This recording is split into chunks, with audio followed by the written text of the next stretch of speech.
Katanya sih, sumur di belakang rumah nenek cuma air biasa.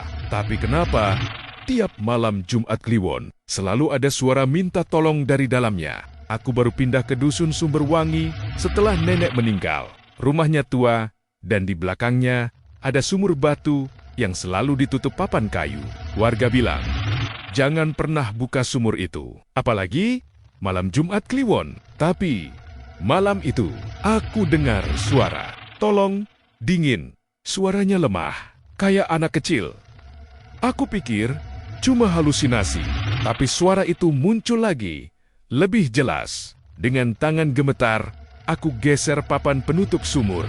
Gelap, dalam banget. Aku nyalain senter dan mengintip ke dalam. Dan aku lihat wajah pucat, banyak saling bertumpuk, matanya kosong. Tapi semua menatap ke atas, ke arahku. Tiba-tiba satu dari mereka tersenyum. Gantian, kamu sekarang. Tanganku ditarik sesuatu dari dalam. Aku jatuh. Saat warga datang keesokan paginya, sumur itu sudah tertutup rapat lagi. Dan dari dalam terdengar suara baru. Suara aku. Tolong, keluarin aku. Kalau kamu ke hutan ini, jangan pernah jawab kalau ada yang manggil namamu. Gue nggak percaya pesugihan.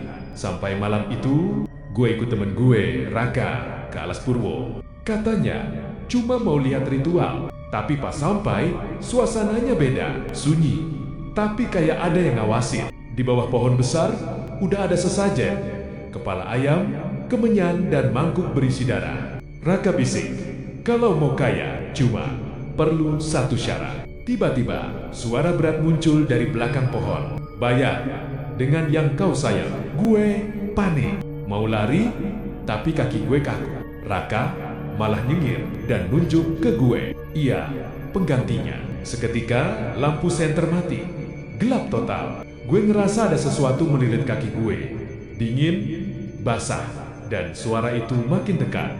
Perjanjian sudah dibuat. Besok paginya, gue ditemukan warga di pinggir hutan, sendirian. Raka hilang, tapi anehnya, di tangan gue ada luka sayatan dan uang banyak di tas gue. Sejak itu, tiap malam, ada suara dari balik jendela, nanti giliranmu membayar. Katanya sih, kalau kamu mau kaya, cukup panggil dia di malam satu suruh. Tapi jangan pernah lihat matanya. Aku naik ke lereng Gunung Lawu sendirian. Bukan buat hiking, tapi buat pesugihan. Semua berawal dari hutan keluargaku yang menumpuk. Sampai akhirnya, aku dikasih tahu satu ritual, memanggil kera hitam penjaga kekayaan. Jam 12 malam, aku duduk di tengah hutan. Sesajen sudah lengkap, dupa menyala. Tiba-tiba, suara ranting patah. Krek, krek, aku menahan napas. Lalu, dia muncul, kera hitam besar. Matanya merah, berdiri seperti manusia. Dia mendekat, sangat dekat. Aku ingat pesan itu, jangan lihat matanya. Tapi, aku penasaran. Dan aku menatapnya. Seketika, kepalaku seperti ditarik, tubuhku kaku. Dia tersenyum, lalu suara itu masuk ke kepalaku. Kekayaanmu ditukar dengan dirimu. Aku tersadar, tapi sudah terlambat. Sekarang, aku kaya. Rumah besar, uang tak habis. Tapi setiap malam, aku selalu duduk di sudut gelap, menunggu orang lain datang.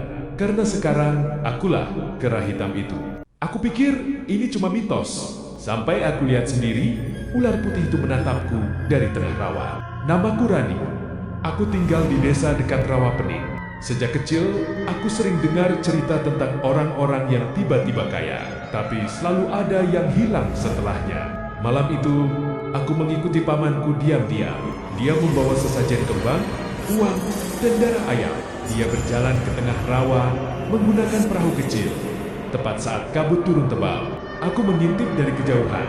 Air tiba-tiba beriak, lalu muncul ular putih besar. Matanya merah menyala. Pamanku berlutut. Dia berbisik, ambil saja, tapi jangan keluargaku. Ular itu mendekat, lidahnya menjulur, lalu menyentuh dahi pamanku. Besoknya, rumah kami mendadak mewah. Uang datang, entah dari mana. Tapi, malam berikutnya, adikku hilang. Dan di tepi rawa, aku melihat jejak perahu dan sisik putih yang masih basah. Sekarang aku sadar, yang diminta bukan jangan keluargaku, tapi siapa yang duluan